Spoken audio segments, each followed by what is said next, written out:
अब तक हमारी फाइनेंस और money education series how many works में हमने रिया और आर्यन की उनके अपार्टमेंट के बाहर नींबू पानी का स्टॉल लगाने के माध्यम से कुछ रोमांचक और महत्वपूर्ण सबक सीखे हैं। चैप्टर 1, 2 और 3 के वीडियो हमारे यूट्यूब चैनल गुरु स्कूल पर उपलब्ध हैं और वीडियो का लिंक डिस्क्रिप्शन में भी मौजूद है। आज सुबह बच्चे अपने मामा आकाश से मिलने के एक्साइटमेंट के साथ उठे, जो अमेरिका में रहते हैं और लंबे समय के बाद उनसे मिलने आ रहे थे। मामा आकाश सुबह जल्दी आ गए और बच्चों से मिलने का बेसब्री से इंतजार कर रहे थे और मम्मी ने आकाश को बच्चों के नींबू पानी के स्टॉल की कहानी बता दी थी।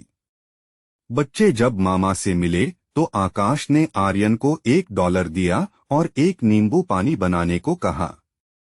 $1 को देखकर आर्यन ने तुरंत जवाब दिया, हमारा नींबू पानी इतना सस्ता नहीं है, इसकी कीमत $10 है।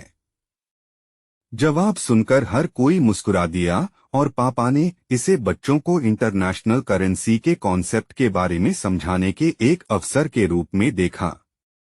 पापा ने समझाया, बच्चों, यह $1 है और तुम्हारे मामा अपने देश अमेरिका में इसका उपयोग पैसे के रूप में करते हैं, जैसे हम भारत में रुपए का उपयोग करते हैं। रिया ने उत्सुकता से पूछा, लेकिन पापा, हम डॉलर को इंडिया में इस्तेमाल क्यों नहीं कर सकते?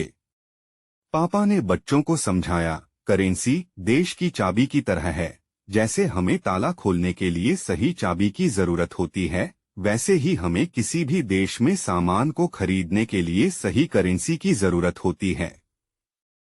इंडिया में हम रुपए का उपयोग अपनी करेंसी के रूप में करते हैं, वैसे ही अमेरिका में डॉलर को करेंसी के रूप में उपयोग किया जाता है।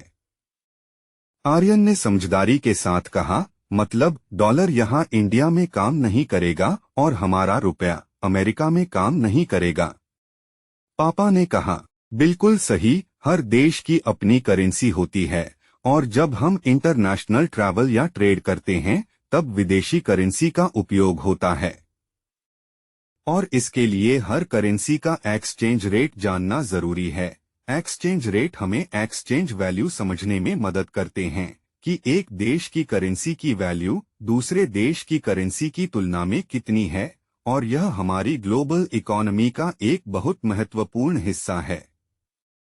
जैसे इंडिया में रुपया और अमेरिका में डॉलर यूज होता है, वैसे ही विभिन्न देश अपनी इकोनॉमी की चाबी के रूप में डिफरेंट करेंसी का उपयोग करते हैं, जैसे यूरोपीय संघ के देशों में यूरो, ब्रिटेन में पाउंड, जापान में येन, चीन में युआन और रूस में रूबल को करेंसी के लिए यूज किया जाता है।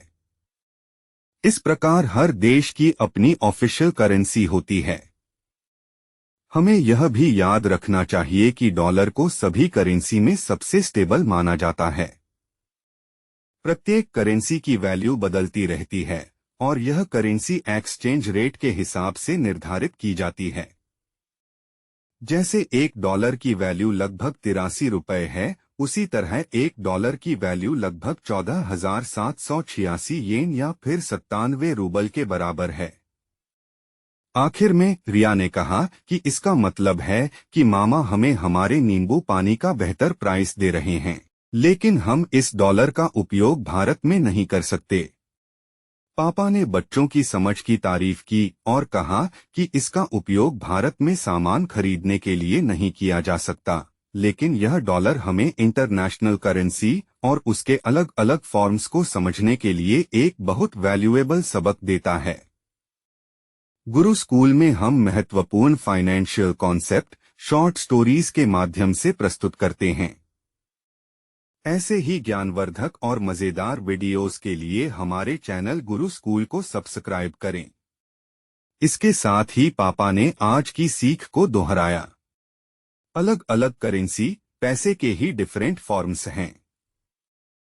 हर देश में सामान को खरीदने के लिए ऑफिशियल करेंसी ही यूज होती है।